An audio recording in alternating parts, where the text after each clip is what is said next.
Do you regard black magic as being purely fictitious, or is there some truth in it? Some truth. 100% truth. There is nothing fictitious about black magic, in any way whatever. It is a fact.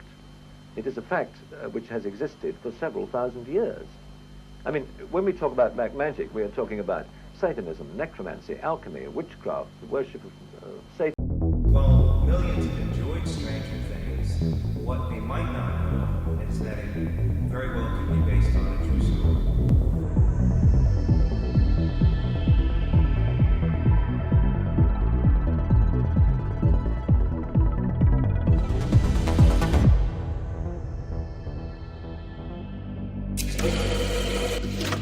My name is Christopher Garitano, and I've been researching the Montauk Project for over 10 years. So I spent almost a decade of having my head filled with these stories, these legends of time travel, mind control, Nazis, aliens. According to witnesses and alleged survivors, it all happened beneath the Camp Hero Air Force Base in Montauk, New York.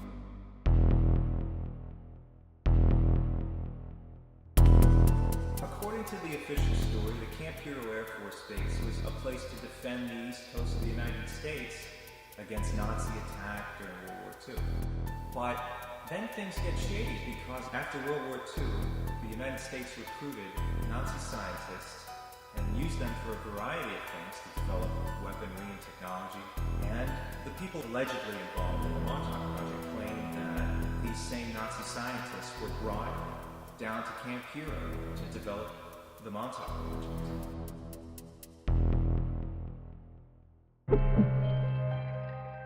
The Montauk Project is, according to the stories and the legends, a covert government operation that illegally recruited human subjects, runaway kids, for purposes of mind control, and some of the more elaborate stories are time travel, interstellar travel, interdimensional travel, and reverse engineering of extraterrestrial technology.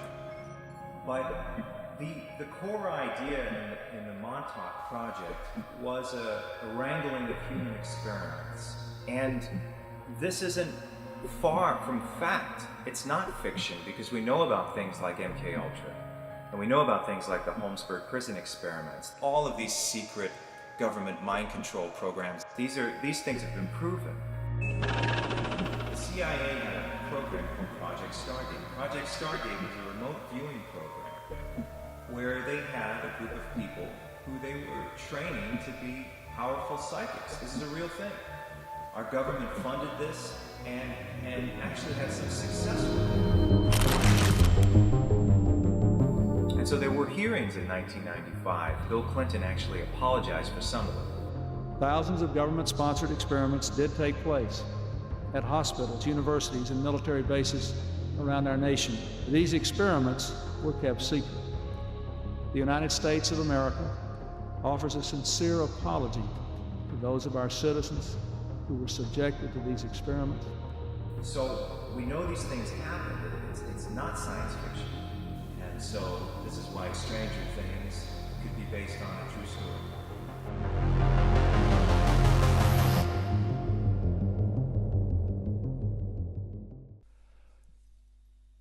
Okay, so this video is going to be about the Montauk Project, and we're going to tie it into Stranger Things. And the video that I just played you guys was by the New York Post, so you already know that they're only giving you 25% of the story, if you're lucky. And this Stranger Things shit has kind of like swept the nation at the minute. Everyone's watching it. My little sisters are watching it. After seeing a few clips from the show, I realised that it's probably hinting at something rather insidious. It's kids in military bases, underground tunnels, a lot of time travel shit.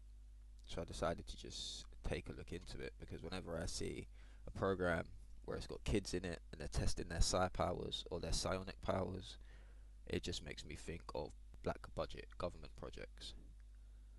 So what do you know, I dig a little deeper and I found out that the entire show is actually based on the Montauk Project. In fact, the show was even going to be called Montauk at one point by the director, but they clearly thought that would be a little too obvious. Now, before I go into all the symbology in the show, I'm going to bring you all up to speed with the Montauk Project, because it's one of the lesser known conspiracies, but trust me when I tell you it's some super wild shit, and I wouldn't be surprised if some of you already know about it, to be honest.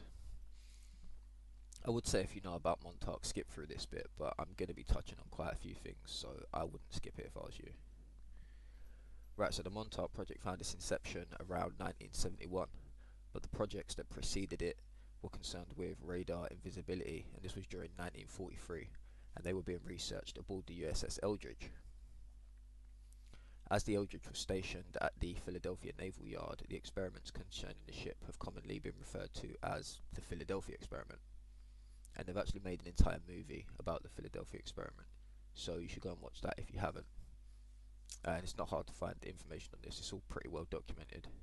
You know, if they're making movies on this shit, then they're perfectly comfortable for you to know about it. The Philadelphia Experiment was also known as the Rainbow Project to those people that manned the USS Eldridge.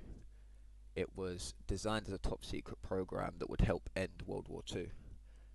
Essentially, the Rainbow Project was the forerunner of today's stealth technology, and it was also experimenting with a technique that would make ships invisible to enemy radars. This was done by creating an electromagnetic bottle which actually diverted radar waves around the ship. An electromagnetic bottle changes the entire electromagnetic field of a specific area. In this case, the field encompassing the USS Eldridge, or the given object you wish to be cloaked, is the thing that would obviously disappear. While the objective was to simply make the ship undetectable by enemy radars, it had totally unexpected and rather drastic side effects.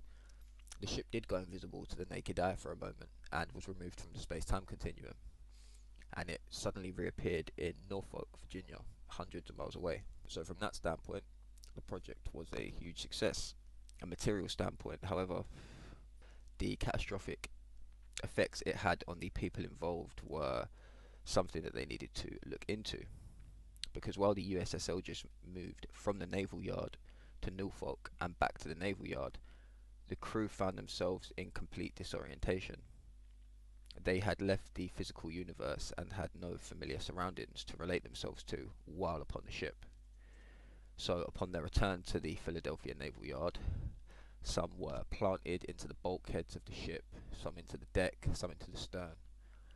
And those who survived were in a mental state of disorientation and absolute horror. And I'll put those pictures on the screen right now, because there are literally people infused into the bulkhead of this ship.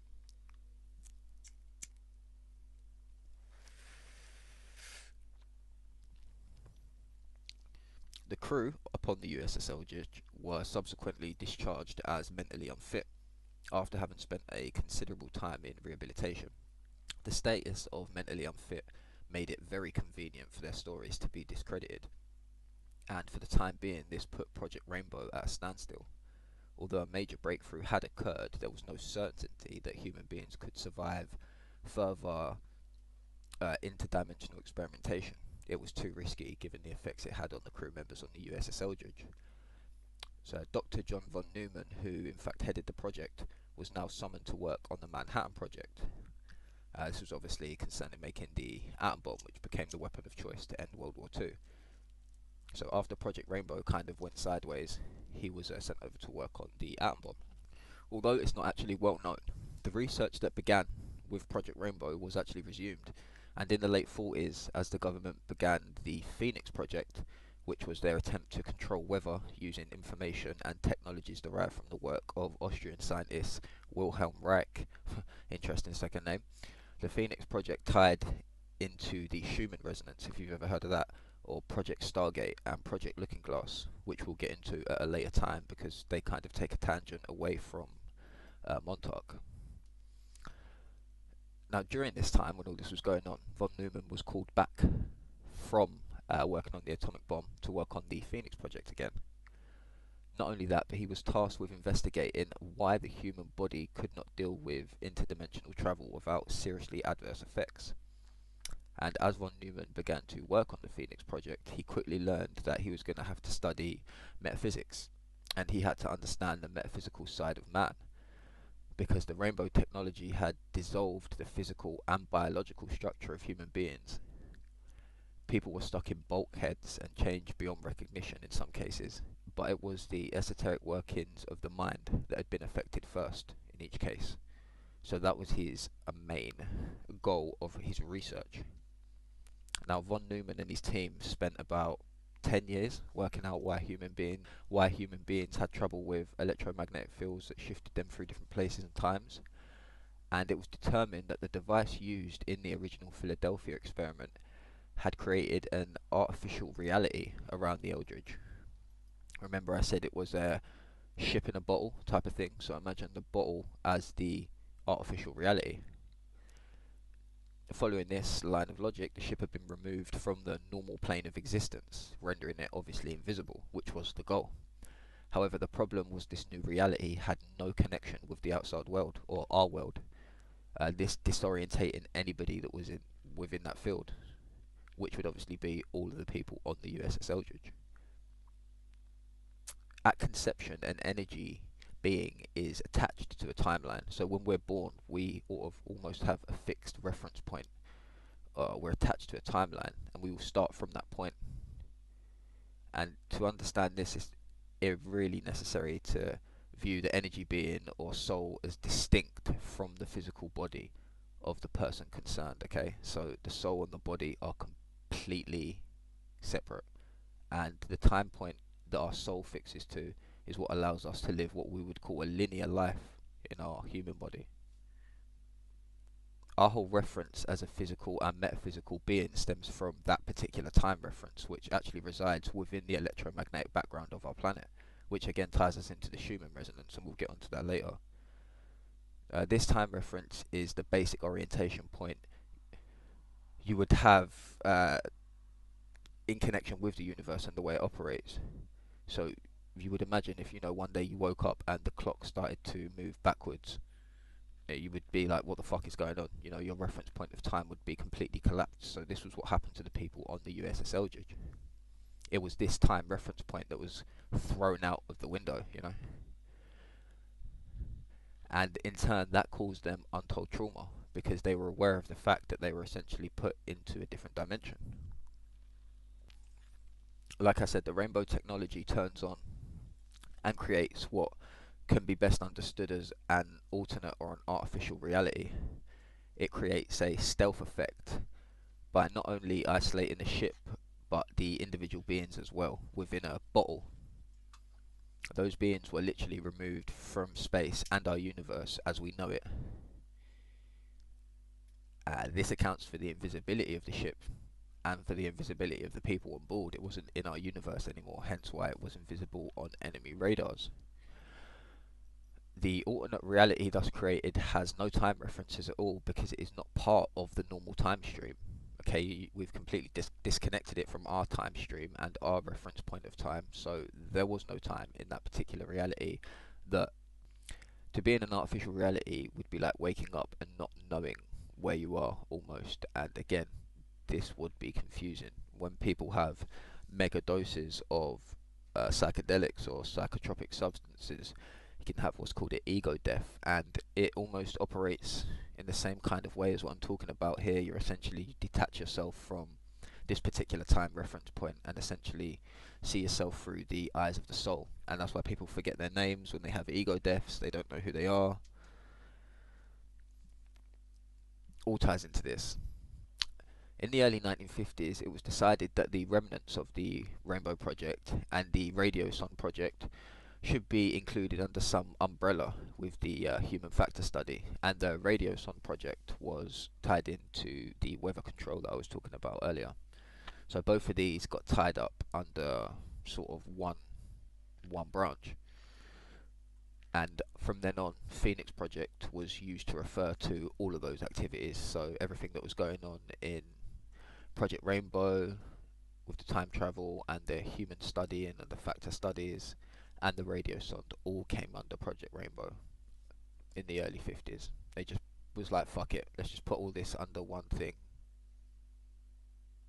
In a nutshell, the Phoenix Project, which had now absorbed Project Rainbow, was tasked with solving the problem of bringing human beings into the bottle and eventually back out again, while at the same time connecting them to their real-time reference, as they would have known it on Earth.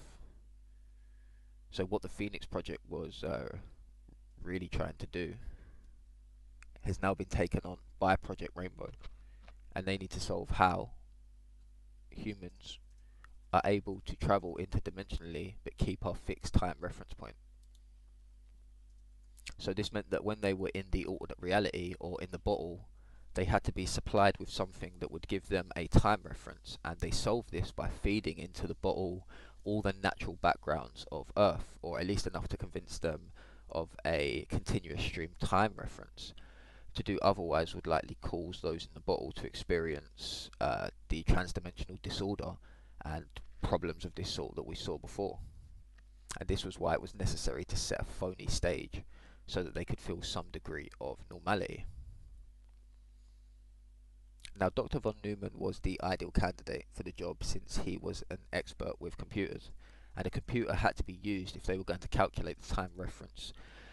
And a computer had to be used if they were going to calculate the time references of specific people and replicate those references while they were passing through an electromagnetic bottle or an alternate reality.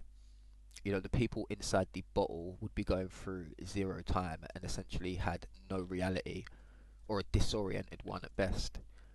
The computer had to generate an electromagnetic bottle or a phony stage that the physical being would synchronize with.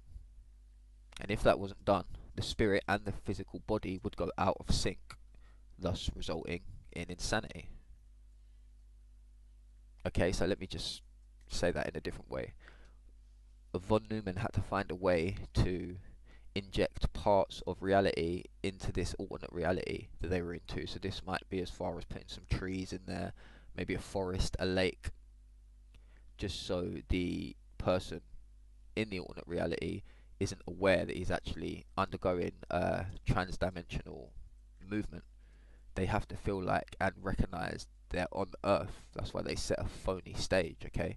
And if you're thinking about the Saturn time cube theory, then you're on the right path, but we're not going to get there yet. The two key points of this research was essentially looking into the physical being and the spiritual being, and this is why the time reference would lock in the spirit and the electromagnetic background would lock in the body. The whole project was started around 1948 and was finally developed in 1967. Now, when the scientists working on these electromagnetic weapons took these ideas to Congress, no surprise, they said that the project should be disbanded and they wanted no part of it out of fear that if the tech got into wrong hands, they could themselves be essentially mind controlled. So they were told to disband the project in 1969, 2 years after everything was finally developed. 1969, this year always pops up. Remember, apparently they shut down Lookout Mountain in 1969, same year as the moon landing. 1969's a fucking weird year. False flag equals 1969. 1969's the glyph for cancer. Anyway, even though Congress had disbanded the Phoenix Project, the scientists at Brookhaven Labs, who were the people actually still working on the Phoenix and Rainbow stuff at the time, those scientists decided to take their idea to the military because, you know, when Congress say no, you just fucking go to the military. They told them about the device that could make an enemy surrender without a battle simply by turning on a switch, and of course the military was very interested. They were informed that they didn't really need to get involved because the financial backing was already covered by the Brookhaven National Labs. But the Brookhaven scientists needed a place where proper experimentation could be done in seclusion. They needed certain equipment and personnel from the military. They gave the military a list of technology that they required. Of particular import on the technology list was an old SAGE radar. For this, they required a huge radio sonde that would operate around 425 to 450 megahertz, because from earlier research it was known that this was one of the window frequencies for getting into the human consciousness. Because from earlier research it was known that this was one of the window frequencies for getting into human consciousness. A very high-powered radar device was needed that ran at 425 to 450 megahertz to successfully gain access to human consciousness at the levels they needed. Ironically, the military had just what they were looking for. A mothballed Air Force base at Montauk Point that housed an obsolete Sage radar system seemed to fit the bill perfectly. This system had already done the RF sections and the modulator that would be required to build a huge radio sonde. This system already had the RF sections and the modulator that would be required to build a huge radio sonde. The Sage radar at Montauk was originally part of the early warning defense system used during the 50s and 60s. Today, satellites and over-the-horizon radar make this technology obsolete for defense purposes. But it certainly raises an important question.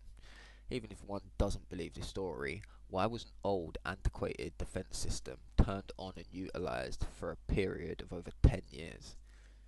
The name for this project was known as Phoenix 2 by the officials concerned.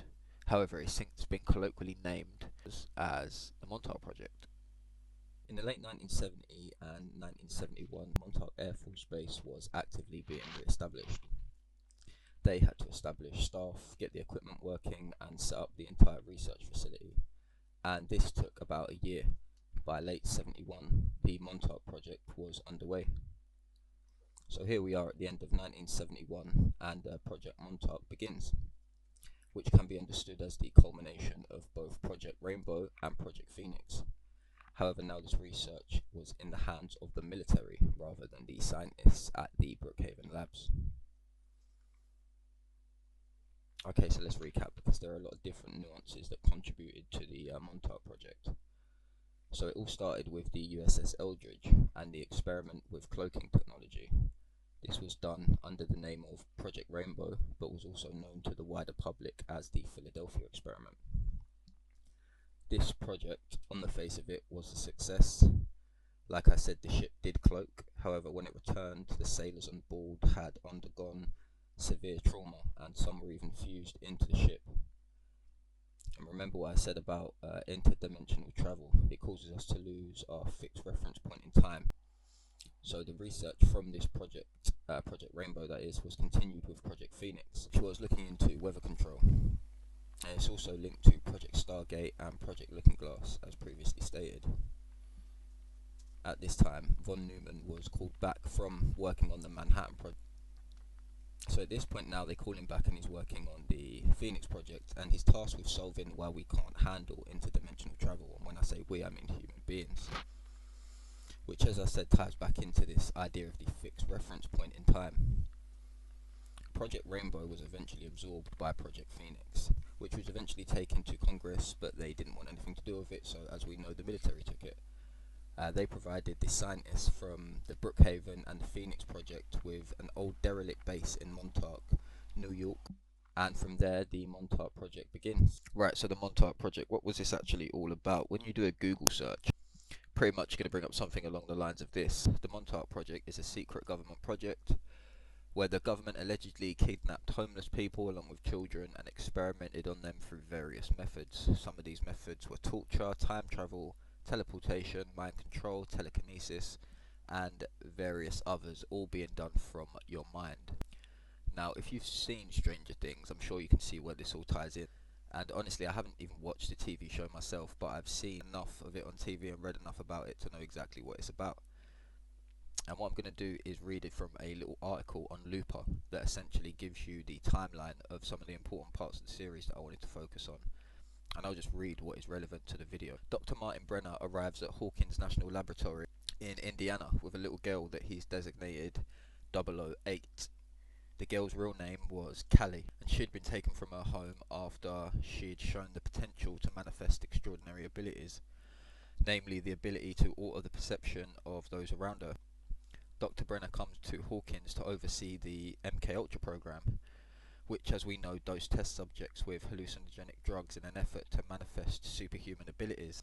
And upon his arrival in Hawkins, Dr. Brenner overhauls the program completely, dismissing the test subjects already at the laboratory and implementing new, more stringent screening processes for future candidates. It's through this new screening process that he eventually meets a character called Terry Ives, who took part in MK trials at Hawkins in the early 70s. And though she apparently did not know at the time, Terry was pregnant when the trials began. And when he discovers this, Dr. Brenner hatches a plan to take control of Terry's eventual baby at all costs. After undergoing MK Ultra trials that included hallucinogenic dosing and time in a sensory deprivation tank, Terry Ives gives birth to a daughter, and she calls her Jane. Brenner immediately orchestrates a cover-up claiming that Terry actually miscarried later in her third trimester before she was eventually discharged from the trials. She eventually ends up filing a lawsuit in an attempt to get information about her child, but her efforts fail, and around 1974, interesting year, Terry attempts to infiltrate Hawkins' lab again using her knowledge of its layout from their previous time spent there, and try to steal her baby back, her baby Jane. She's apprehended, and in an effort to keep her baby a secret, Brenner subjects her to intense electromagnetic therapy before releasing her back to her sister in a sort of vegetative state. For the rest of her life, Terry can only repeat the sequence of events leading up to her capture with an endless loop. So that was the consequence of the electromagnetic and the electroconvulsive therapy that Dr. Brenner gave to her after she tried to sneak back into the lab. So he leaves her in a vegetative state. So with Terry out the way, the mother, this cover-up essentially is secure. And Brenner continues to groom her daughter, who he dubs 11, by forming a father-daughter bond with her and getting her to call him Papa. In the years after 11's birth, as the 70s turn into the 80s, Brenner continues frequent testing of 11's abilities, which ultimately include both telekinesis and telepathy. He starts very small, asking her to use her mind to crush a Coke can, which she's able to do, only apparent side effects being a small nosebleed. He attempts to push her further by asking her to use the same ability on a living cat. However, when she refuses, he attempts to confine her to a locked cell. When she resists, 11 accidentally kills 2 guards with her own mind, inadvertently granting Brenner a successful test of her telekinesis on living tissue, because that was what he originally wanted to do with the cat, but she refused. So he puts her in a cage, and she inadvertently ends up using her telekinetic abilities to kill 2 guards. Next come more advanced tests on her telepathy, which begin by asking 11 to try to listen to the thoughts of a man elsewhere in the lab. And she's able to not only hear him, but to broadcast what he's saying over the lab's loudspeakers. Brenner then pushes her even further, putting 11 in a sensory deprivation tank to test the limits of her eavesdropping. With this method, she's able to see and hear a Russian soldier in the black void she saw in her mind while in isolation. When pushed even further, she makes contact with a strange monster apparently from another world. Brenner is intrigued by this and wants to dig deeper. Right, let's stop there for a second and just go over this. So we have a doctor who brings a patient called Callie, or 008, number 8, into the lab because she's demonstrated psionic abilities. Okay, the name. What do we know about the name Kali? That is the Hindu goddess of destruction. That's the same goddess who stands outside of CERN, which we know has its hand in time manipulation. Not only that, but she's codenamed 008. Why 8? What is 8? Sideways. Infinity. Another reference to time. So Kali being named 8 is no accident.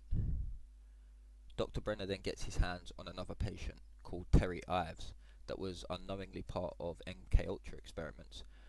Little does she know she's also pregnant, and Dr. Brenner plans to take her child, okay? Once this child's born, Terry's told she's miscarried, and Dr. Brenner continues to experiment on her child, who he decides to call 11, her real name being Jane Ives.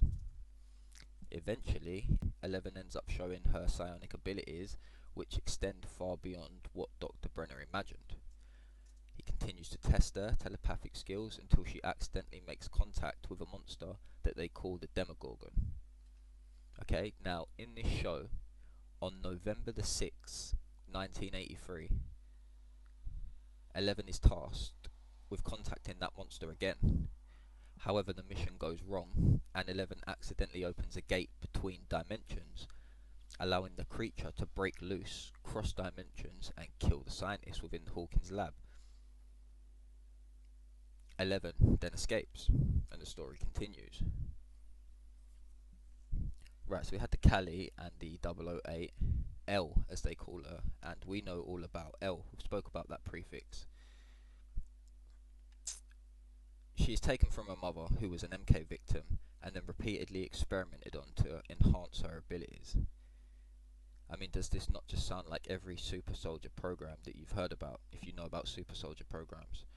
It's exactly more or less what happens. You know, mothers are taken while pregnant, and testing begins while the child's in the womb. Electromagnetic shocks, electroconvulsive shocks. This in turn helps the baby to already come out pre-programmed. The thing is, I know this is a TV show, but we all know that, you know, this shit has been happening and going on for so long now, and what they were doing in Montauk in the 70s is without a doubt being continued somewhere.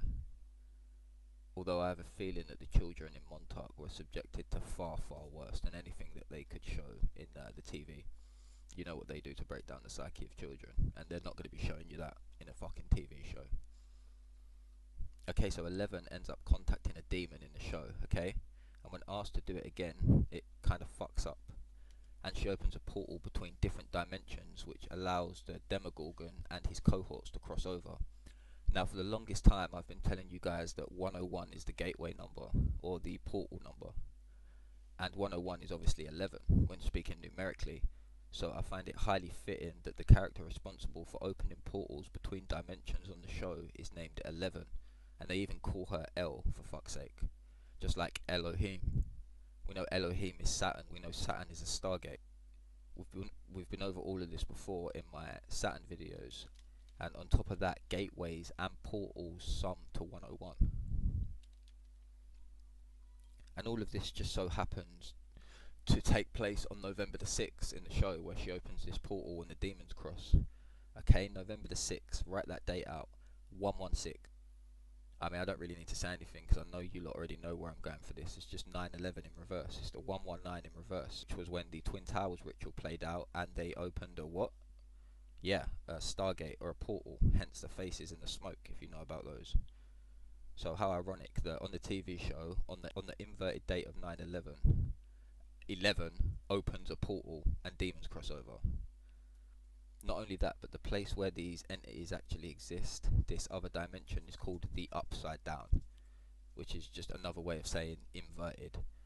And we know Satanists fucking love inversion. Got hard on for that shit, man.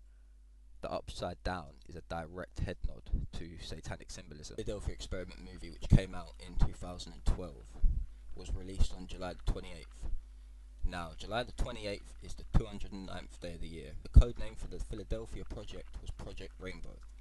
Project Rainbow equals 209, so it makes sense that a movie about Project Rainbow came out on the 209th day of the year.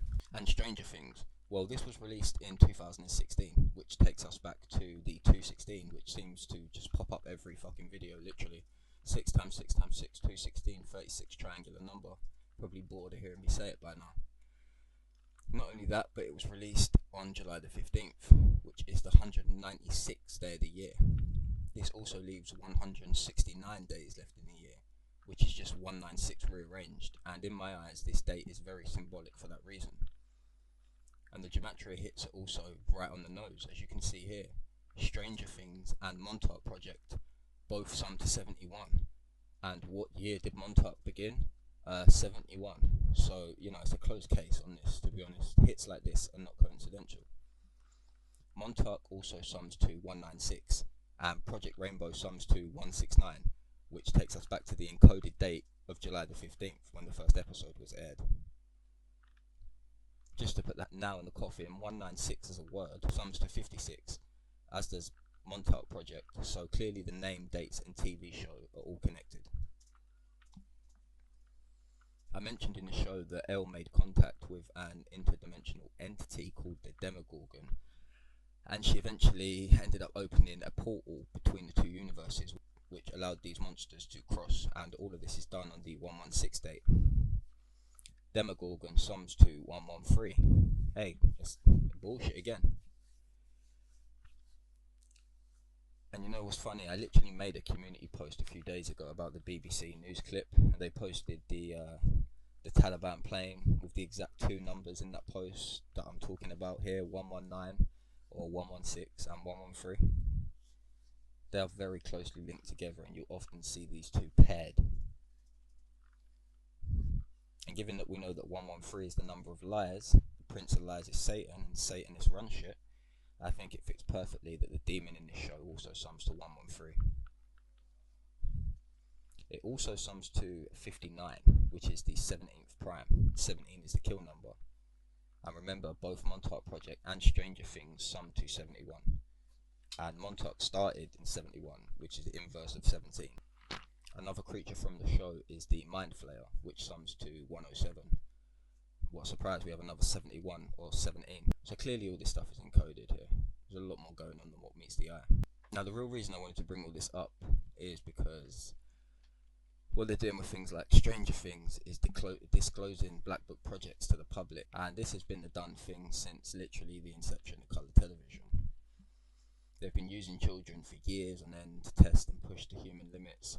And believe me when I say that things like the Super Soldier program, where children are ritually abused and experimented on to enhance or even try to manifest psionic abilities, are very real, and they're still happening today. But what they do is present this shit in a nice little story to our kids, just to fuck with their head, much like they did with Harry Potter, which quite literally, as I've said, subconsciously initiated millions and millions of children into the world of Satanism and black magic. Stranger Things is doing the exact same thing. Now, one thing I'm yet to mention is something called the Montauk chair, and this was a piece of equipment that they had in the Montauk base that the subjects would sit in, and they would be bombarded with electromagnetic pulses and waves. And this whole process was again designed to push subjects to their absolute breaking point while simultaneously harvesting and using their psionic powers. Remember, it was the electromagnetic field that bent around the USS Eldridge that cloaked them and altered their state of consciousness. So this chair was designed to essentially reproduce these types of experiments. Now, does this sound familiar to you? Because as soon as I read this, I was like, oh, that reminds me of something, a little Marvel thing we've been told about. X-Men, Charles Xavier, and his school for gifted, if you can see me, I'm putting gifted children in them air quotation marks, and his school for gifted children, which we could easily translate into something far more nefarious given what we know. Don't believe me? Well, Xavier Institute sums to 216, like the year Stranger Things was released. And Charles Francis Xavier, which is his full name, sums to 215, exactly like the Montauk Project. And not only that, but Professor X and Montauk Project both sum to 56. Things like Marvel and DC and these comic books, they were made to almost take what they're doing to such an extreme that we would never think that it's true, if that makes sense. So Marvel is one big psyop, just like Disney. They put these characters into these superhero movies and they make us fall in love with them, but we don't know that they're actually hinting at something very, very dark. So believe me when I tell you, people, that these secret government experiments, they've been told in movies, especially Marvel superhero movies, like 1,200 times over in different ways. And in the current cycle we're in, this shit all started with the Nazi scientists.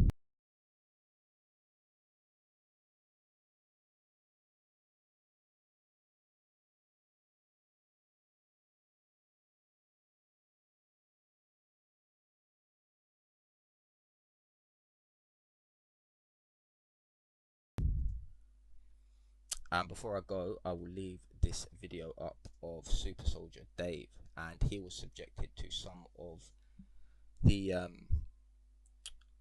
things that I've been talking about. It wasn't a Montauk thing, however, like I said, Super Soldier programs and these types of experiments don't just happen in the US, they happen all over the world.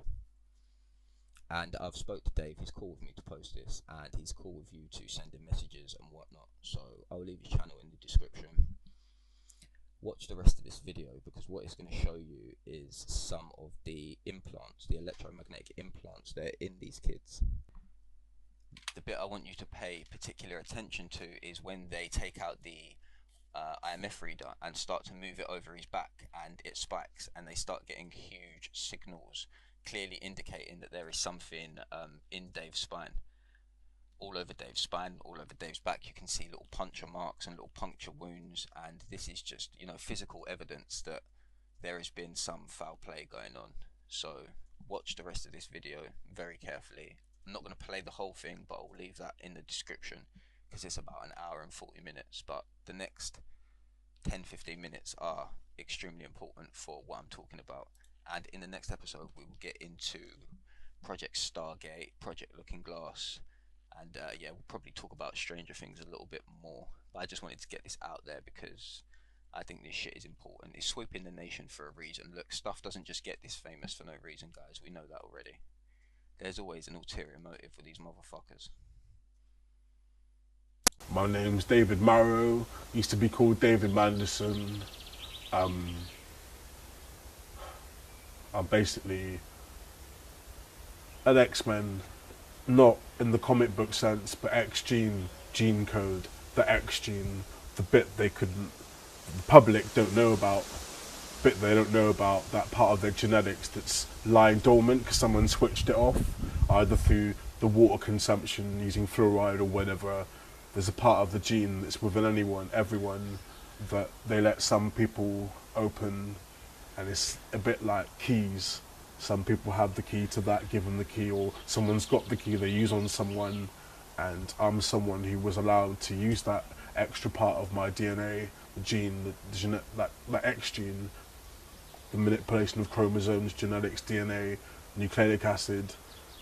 Yeah, that's basically it. I was someone who was allowed to use my abilities, overseen by some not very nice people, in order to see what the human potential is capable of. And if people knew what they were capable of, this government that controls us wouldn't be able to do it. They wouldn't get a chance. No. Do you think that you've been selected to maybe fight another form of being which is requiring superhuman abilities to fight them? Yes. How do I feel about that? I don't know. Have you encountered any of those beings? Yes. When you mentioned in the fight that wasn't going well, was that here or somewhere else? Was it through a Stargate, for instance? Interesting you say that, because I have accessed plans and information about starships and stargates. I know a lot of it's to do with mathematics. Also talks about that in the book. What do you mean stargates and spaceships? What do you mean you've been seeing plans for that? There was the pyramids in Egypt, temples off the coast of Japan, the Book of Enki, the Anunnaki.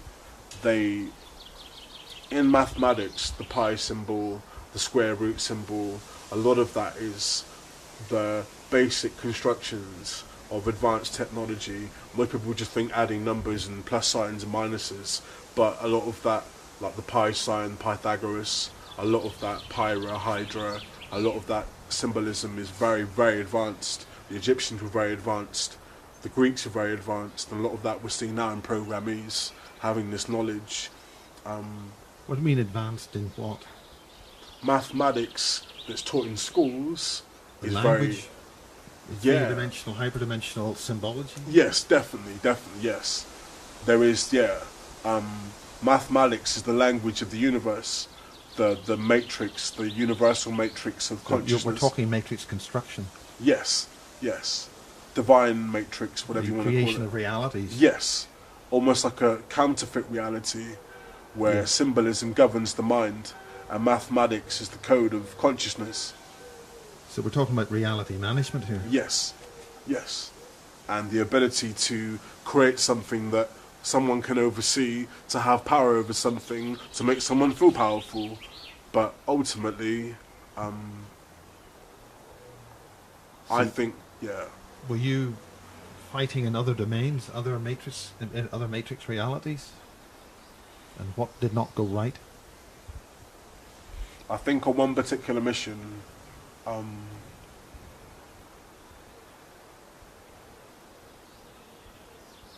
See, when you break out of something...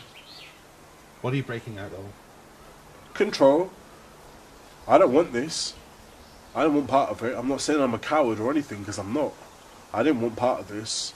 As in, like, I was just quite happy getting a 4.2 children, whatever you want to call it, job, conventional life. Little did I know, as the years went by, that I was involved in something completely different. Yeah, you know, I've walked down the street and people say, oh, he's a lunatic, or why has he got those strange markings on his leg, or how does he know all this stuff, or where does the knowledge come from? One particular occasion, as I say, I can tap into things, local technology. I say this bit. I'm sat there with a friend of mine. She's on the computer, and I'm spilling off this stuff. She then goes and looks up on the internet, word for word. I haven't even read this. I'm tapping into, like, again, it's that whole binary system kind of, again, that matrix reality. Yeah, again, it's all very, very advanced. Yeah, I'd say that whoever created this design on our liberty, the powers that be, I think ultimately they need us more than we need them. That makes sense? So how do you deal with that? How do you feed back? Take charge of our own lives. I don't know. I don't have all the answers. I know that... You seem to... Yeah. I know that there will come a time where there'll be judgment. There will be judgment. What do you mean by that? The day of reckoning, the judgment, where we have to face the reflection, have to face our... Yeah. Anyway, I'll say no more than that, yeah. And I goes to bed one night, and I wake up, paralysed, can't move. There's white lights everywhere, bright lights everywhere. My body lifts up. Just before I hit the ceiling, everything goes black. Next thing I can remember, falling back into my bed on top of the covers, and there's something moving about in my back. I can still feel it now sometimes. It's still there? Yeah. Feels all hot round here as well. You mentioned on the phone some kind of life form, like a symbiont out of the TV series Stargate. Yeah, like, but bigger. And, yeah, probably more than one entity. A few years ago, my friend went for an X-ray at Musgrove Park Hospital in Taunton, Somerset, England, this town. He went for an X-ray, and the nurse came out and said, "Excuse me, what is the metal in your spine? You've got metal right by your spine. What is that?" Obviously, kind of perturbed. Nothing on his medical records, no explanation. So my friend was just baffled. He had no idea. He had no idea at all that there could be metal in his back. So he's saying, "It's news to me. You tell me. You're doing the X-ray, you know." So the nurse disappears. He's left there waiting for a very long time, and then the doctor reappears with a policeman. And they say, "Oh, there's nothing to worry about, fine, off you go on your way." And they're leading him back to the reception, back to the entrance to get rid of him.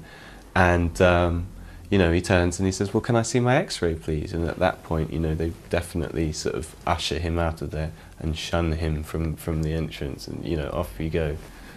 So he thinks that was very strange. A couple of weeks later, he's relating the story to a friend who says, "Well, of course you can see your X-rays. It's your right, you know, just write to the hospital, whoever." So sure enough, they contacted the hospital, asked to see the X-rays, and remember, this is only a fortnight later, no more than that. The X-rays have disappeared. "Oh, all right, okay, so there's no X-ray, but you said there was metal." So now my friend's telling me this, and I'm thinking, okay, well, we've got anecdotal evidence from you know, he's satisfied that they said there's metal and that's from the hospital, so let's investigate this further. He'd noticed when he went back after that experience, he actually looked in the mirror and found in the small of it around here, but you can't really see, he had to get a mirror. And yeah, oh, there's some little scars. They look like puncture marks, or maybe keyhole surgery, about the size or a cigarette burn, but that sort of size, no wider than a sort of pencil or something like that. Little circular scars. There's about 3 of them.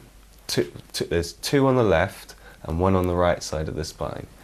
And he used to be very athletic. He used to be able to break dance, and then he went from that to having lots of back pains and spasms that would make him black out. Now, are there chips in there? There's a lot of question marks flying around. So anyway, we heard of other people who've had exactly the same experiences. You know, you've interviewed... What about magnetic resonance imagery with certain people? MRI. He went for an MRI scan, and sure enough, snap, crackle, pop, the machine malfunctioned. Now, what do we know about MRIs is you shouldn't take metal into an MRI machine. So that's consistent with having metal in the body. Now, I mean, I know other researchers have had MRI scans recently, and it stops the machine. The machine just stopped while scanning her. Right. Yeah, this is it, because it shouldn't have metal. That's Brenda Butler at Rendlesham. Right. So anyway, what happened to his MRI scan images? Well, a radiologist has had a look, and there's only a section through the lower portion of his pelvis.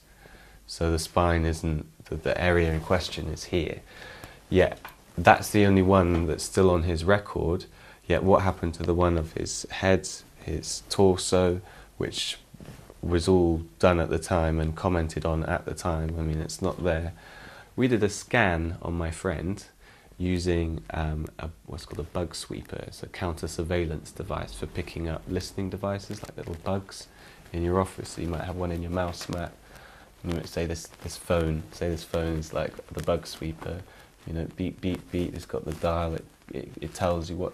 Anyway, did one of those sweeps on my friend, and sure enough, we were able to locate, and I've got the footage and posted it up onto YouTube, able to locate. And where it was buzzing, now remember the scars from the hospital, it buzzed right on them, and then you take it off when the signal goes down and off. And we tested it so many times because I thought, look, we don't want any false readings here.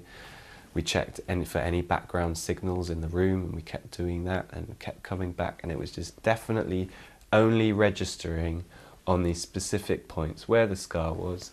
Or there's the 2 scars there, one there, there, and then just at on the sort of the coccyx area there, at the sort of tailbone, bottom of the spine.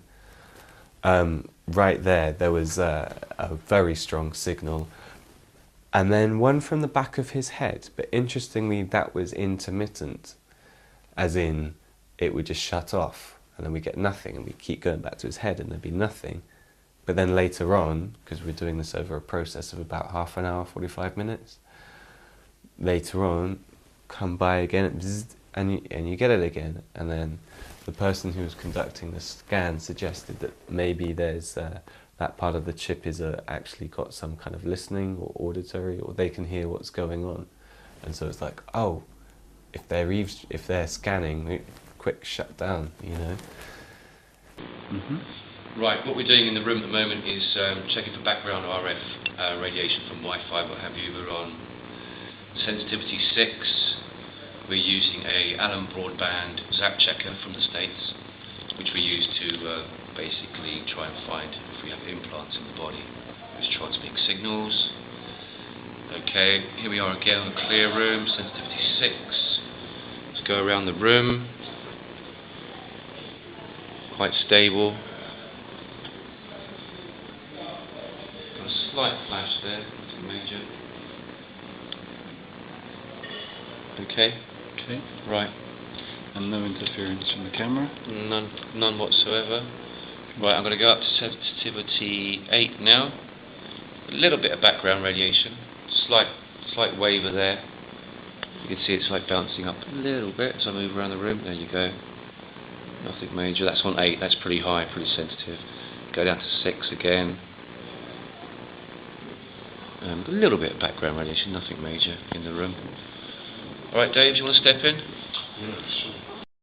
Okay, we're going to go to sensitivity 6, which we're here, and it's gone up to 40. Okay, we'll pull it away. Okay, put it back again. Transmit it again. Okay, now I'm going to go up to 8. And that is off the scale, the machine is vibrating. Can you feel that, Dave? Yeah, okay, we'll pull away. We're back down to 20 again. Back up to the spine. Way up to 100. Let's drop it down to sensitivity 6. We go up and then down the body? Up. You want to go down the body. That's on sensitivity 8. And let's go back down. Pretty high again. Go down, that drops right off to nothing. Still on sensitivity 8. Go even further down, light blip there. Let's go back up to the spine. Okay, here we go again. Right back up there. Up the back. Oh, you've got another wound there, another one there. Another one there. Well, that's off the scale, that one. That one's off the scale. Where the puncture marks are. Yep, yep, and we pull around. Which his GP claims are chicken pox scars. Okay. Despite never having had chicken pox. Yeah. So the 2 hot spots are... 2 hot spots. Oh, we've got a hot spot here. Now this is, I'm now on log, which is basically to pinpoint anything that's around. The machine's vibrating in my hand. There you go, we've got transmission there. Now what we do with log, basically it's very succinct, it's in a point where a linear will sweep. Okay, we'll go back over to linear on 4. Okay, signal on 4, signal on 6. So now you see what you've got, intermittent frequency patterns on 6. And if we go up to 8, we're off the scale again. It's important to mention that he has no phone in his pocket, neither do we.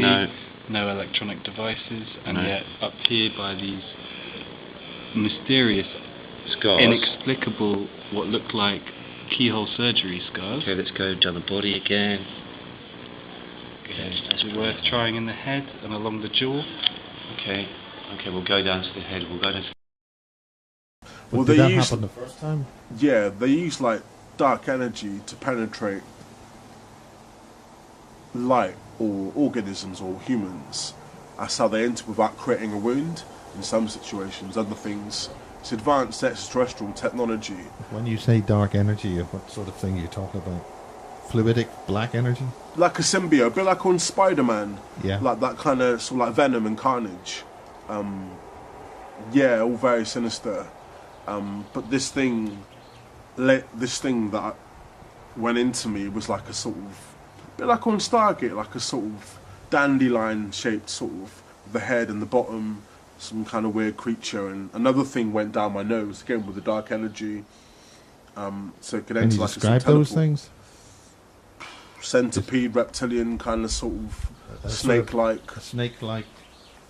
I don't want to come into the cliches. Okay. But this was like very similar to like a dandelion-looking thing, and the other thing like a sort of dinosaur head, but like sort of centipede with lots of legs, and very nasty creature. Yeah, crazy. Not very nice.